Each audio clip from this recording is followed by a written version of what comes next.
Welcome to Revenge with Lyra. Your sister had a wonderful wedding. Mom was smiling at the dinner table. When's your turn? I smiled, took a sip of wine, and said, It's already happened. You weren't there. The whole room seemed to freeze. My name is Kel Monroe.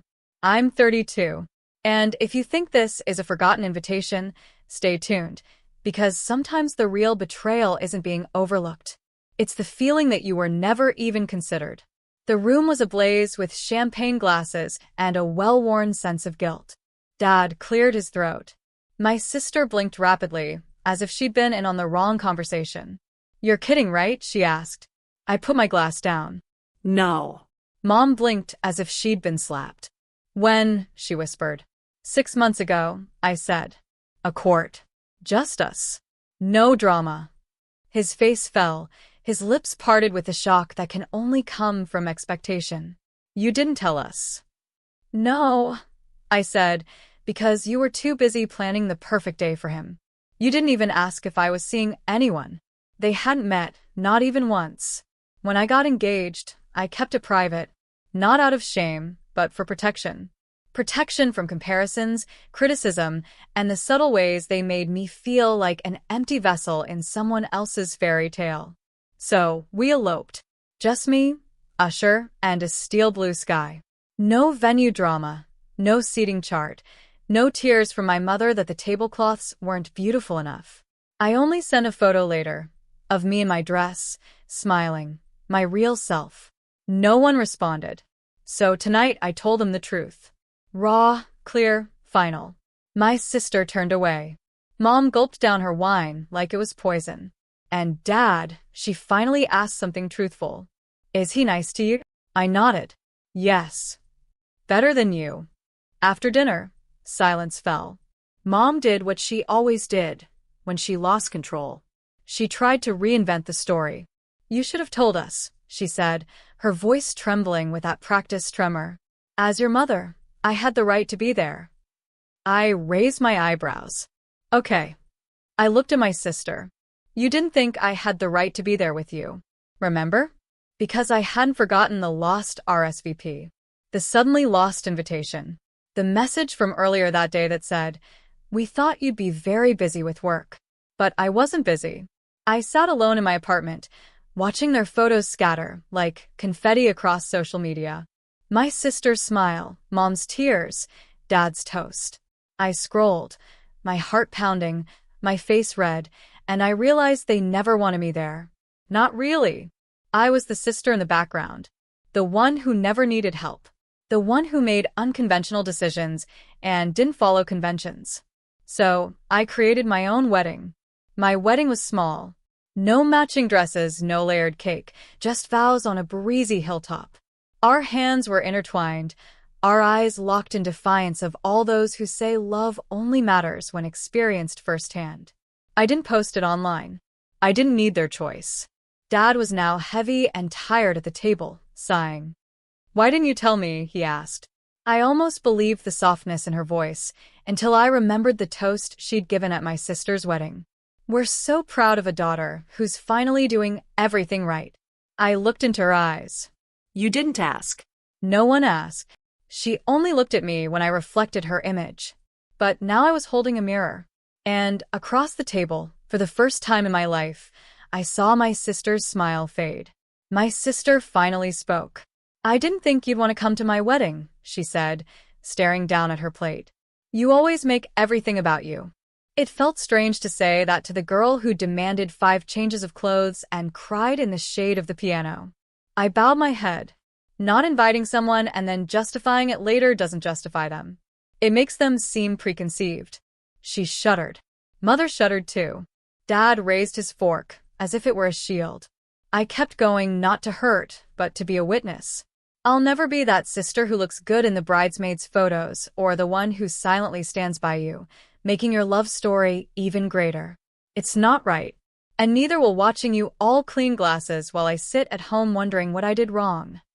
His lips trembled, but I didn't relent because the problem wasn't the marriage.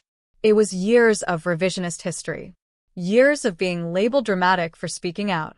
Years of being told I was too serious, too independent, too much, and yet somehow not worthy of being invited. Mom jumped in. Well, that's all over now. Maybe we can move on. I shook my head. Look, that's the point. I've already done it without you. Her face sagged like a chandelier falling from the ceiling. I stood up, a handkerchief folded lightly in my hand. I didn't come here to tear up. I came here to set the record straight. I looked at my sister. You got the wedding you wanted. I looked at my parents. You got the daughter you celebrated. Then I smiled genuinely, and I got what none of you ever gave me. And with that, I walked out, leaving my only seat at the table I truly had. The empty one, you said. 3 days passed, and no one said a word. No phone calls, no texts, just silence. Cold and cunning. And then Wednesday night, Mom emailed. You surprised us. Your sister is heartbroken. There was no need for that scene. No need. I stared at the screen as if she would blink and correct herself. That scene was me finally speaking. A truth on a table after decades of swallowing everything. I didn't respond, but they weren't finished. My sister posted an old photo from her wedding day on social media. The caption read, "Some people look, some people disappear. True love appears." The comments were predictable. Friends were affirming. Even distant relatives were supporting. A display of digital loyalty. I didn't hesitate because they could fabricate any story they wanted. I'd already lived it. Meanwhile, my husband, Asher, was folding clothes when I told him. He didn't ask for any details, just came closer, kissed my forehead, and said, "Does he even know your favorite flower?" He didn't know. He knew. Cayelis. He had planted them outside our rental house 2 months before the wedding. He said, "Now your name will live in the garden." My family never asked why we eloped. They never noticed how light I'd become when I stopped pretending to be a daughter, as if it were an unpaid role. I went about my life until another email arrived, this time from Dad. Just 5 words. "Can we talk?" Just us. I hovered over him, because sometimes the people who stay silent even after your truth is revealed are the ones who ultimately hear its echoes. And sometimes they just hope to gently pull you back before you even feel the freedom.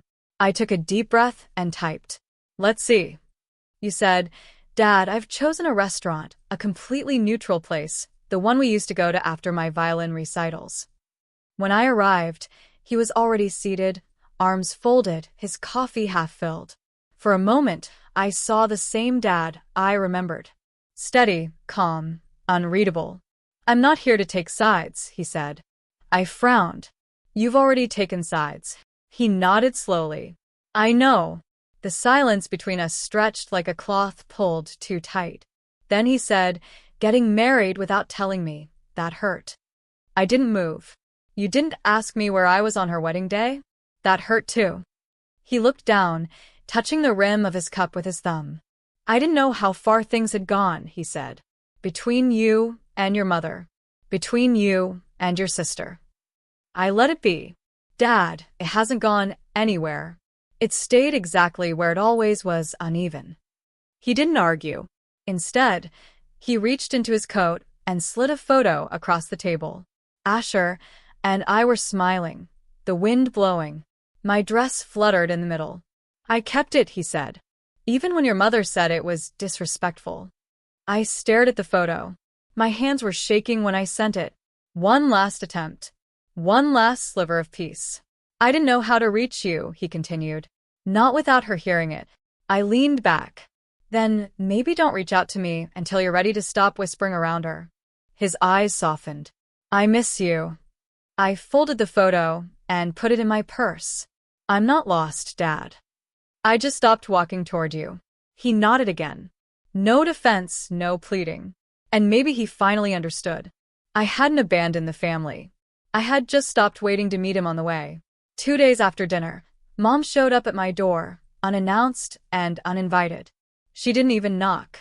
She'd been waiting in her car like a lawyer preparing for a final argument, sunglasses on, her jaw as hard as granite. I slowly opened the door.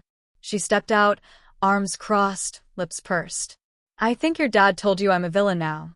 I didn't answer because villains don't always wear black. Sometimes they wear pearls and speak in shapes instead of curses. I raised you better than that, she said. Did you? I replied calmly. She exhaled. You embarrassed us. You humiliated your sister. No, I said. I answered your question. You asked when it would be my turn. I told you. And that dinner scene was honest. Too much validation. Too much space. I thought that line hit where it was supposed to. But this time, it didn't because she didn't know. I'd already opened that wound in therapy with Asher, in the silence of a marriage she never asked about. I looked at her like you look at a painting you once loved, and now see it for what it really is. A technique without truth. You didn't lose your daughter, I said. You just lost the image you had of her. She blinked. You think you're better than us now? No, I said. I think I've stopped bleeding for the applause you never gave me. She didn't cry.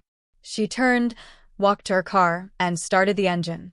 No waves, just taillights slowing down the road. And I closed the door without guilt. Because not every ending needs a resounding slap. Some need silence and a lock. A week later, the wedding album arrived. Not mine, but my sister's. A thick cream-colored envelope, embroidered with gold, and the Monroe family insignia engraved in the corner.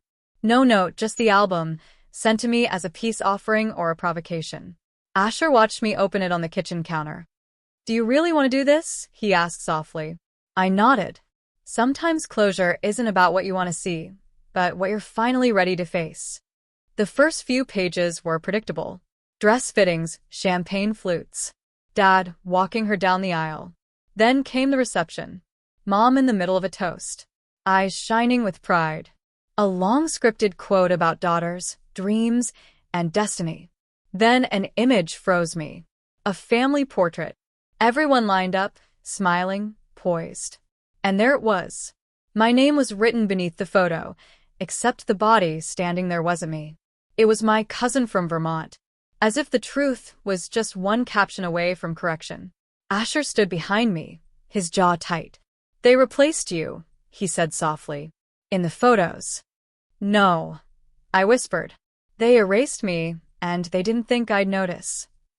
I put the album back in the envelope. I didn't hear it. I didn't scream. I simply wrote one word on the front with permanent marker. Return it. I dropped it in the mailbox the next morning. No note inside, no explanation. Because when someone removes you from the frame of their perfect story, you stop being the background and start becoming your own author. You said he never responded. Not the returned album. Not the message on the envelope. Not the unspoken truth inside. And that silence, it didn't hurt. It made it clear. I stopped waiting for an apology that would never come. That amends meant nothing, just a wide veranda, twinkling lights, and space for 30 chairs. We called it a celebration of honesty. No second wedding, no remarriage, just a gathering of those who truly came, old friends, co-workers, 2 neighbors who brought homemade pies. No seating, no expectations, no relatives in need of emotional care. And when I stood before those 30 souls and read my vows again, but this time aloud, I didn't cry. I breathed. Because healing isn't always poetic. Sometimes it's simply honoring what was true in the face of those who never earned your love, like a reward. Later, someone asked if my family was coming. I smiled softly. No. They've already been to a wedding, just not mine. That night, back home, I pulled the last box out of the closet. Old cards, framed quotes from Mom, a bridesmaid's dress I'd never worn. I put it all in a bag, not with anger, but with relief, and dropped it into the 7th Street donation bin. A girl in line behind me said, "This dress is really beautiful." I turned and smiled. This dress wasn't actually mine. And as I walked away, feeling lighter than I had in years, I realized that family isn't someone with the same name as you. It's someone who, when you need someone, doesn't have to ask where you were.